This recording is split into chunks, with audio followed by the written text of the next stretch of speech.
질문의 사례는 2명의 토지 등 소유자 중 1인이 대표조합원으로 선임이 되어야 하나 그 1인이 해외에 출국하고 의도적으로 연락을 회피하고 있는 상황입니다. 이는 대표조합원 선임이 불가능한 상황으로 볼 수 있겠죠. 첫 번째, 법원에 특별대리인 선임 신청이 있을 수가 있겠습니다. 민법상 공유물 관리에 관한 규정을 준용을 해서 법원에 특별대리인 선임을 신청하는 방법을 고려할 수 있겠습니다. 두 번째로는 조합 정관에 따른 해결을 노려볼 수 있습니다. 안녕하세요.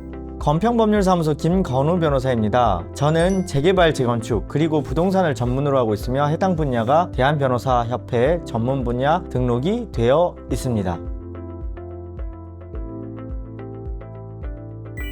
오늘은 다음과 같은 질문이 있었어요. 변호사님, 재개발 사업구역 내 전세 사기꾼 홍길동이라고 하겠습니다. 전세 사기꾼 홍길동 명의의 부동산 2채 중 한 채를 강제경매 매각을 받았습니다. 그런데 다물권자로부터 매수는 매도인과 공유로, 홍길동과 공유로 조합원 지위 및 분양권을 행사해야 하고, 이를 위해서는 대표조합원을 뽑아야 하는데 홍길동이 국외 해외로 도망가서 잠적을 해버렸어요. 저는 도대체 어떻게 조합원의 권리를 행사해야 하나요? 라는 질문이 있어서 이에 관하여 말씀드려보고자 합니다.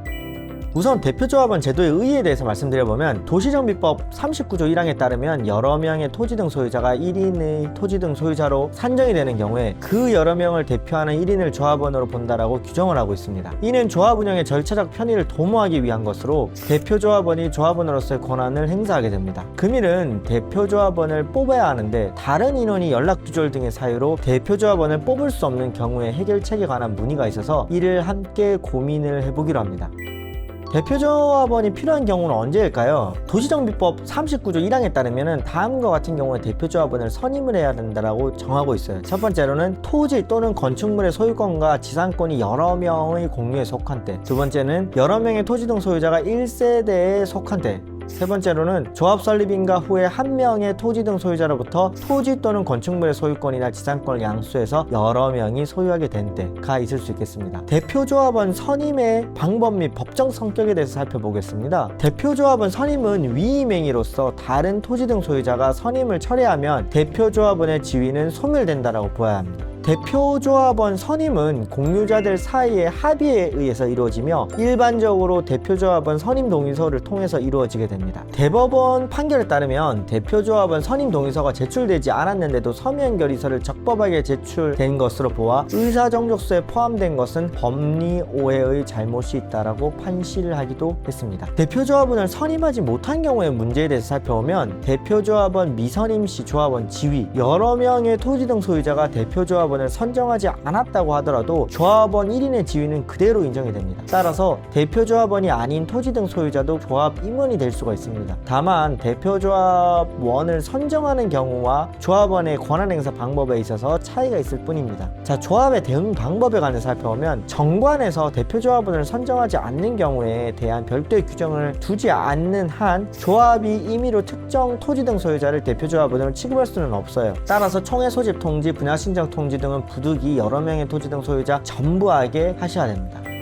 자, 질문 사례에 대해서 해결 방안을 한번 고민해보면, 현재 상황을 분석을 해보겠습니다. 질문의 사례는 2명의 토지 등 소유자 중 1인이 대표조합원으로 선임이 되어야 하나 그 1인이 해외에 출국하고 의도적으로 연락을 회피하고 있는 상황입니다. 이는 대표조합원 선임이 불가능한 상황으로 볼 수 있겠죠. 그래서 가능한 해결 방법을 한번 고민을 해보면, 첫 번째, 법원에 특별대리인 선임 신청이 있을 수가 있겠습니다. 민법상 공유물 관리에 관한 규정을 준용을 해서 법원에 특별대리인 선임을 신청하는 방법을 고려할 수 있겠습니다. 이는 공유자 중 일부가 행방불명이거나 의사표시를 할 수 없는 경우에 적용될 수가 있겠습니다. 두 번째로는 조합 정관에 따른 해결을 노려볼 수 있습니다. 조합 정관에 만약에 대표조합원 선임이 불가능한 경우에 대한 특별 규정이 있다라고 하면 그에 따라 처리를 할 수 있겠습니다. 예를 들어 일정 기간 동안 대표조합원 선임이 이루어지지 않을 경우에 조합이 임시로 대표조합원 지정할 수 있는 규정 등이 있는지 확인해 볼 수가 있겠습니다. 세 번째로는 조합 총회를 통한 해결이 있을 수 있겠습니다. 조합 총회에서 이러한 상황에 대한 특별 결의를 통해서 해결 방안을 마련할 수 있겠습니다. 예를 들어 대표조합원 선임이 불가능한 경우에 남은 토지 등 소유자가 임시로 대표조합원의 역할을 수행할 수 있도록 하는 결의 등을 고려할 수 있겠습니다. 네 번째로는 소재 불명자 처리 절차를 활용해 볼 수 있겠습니다.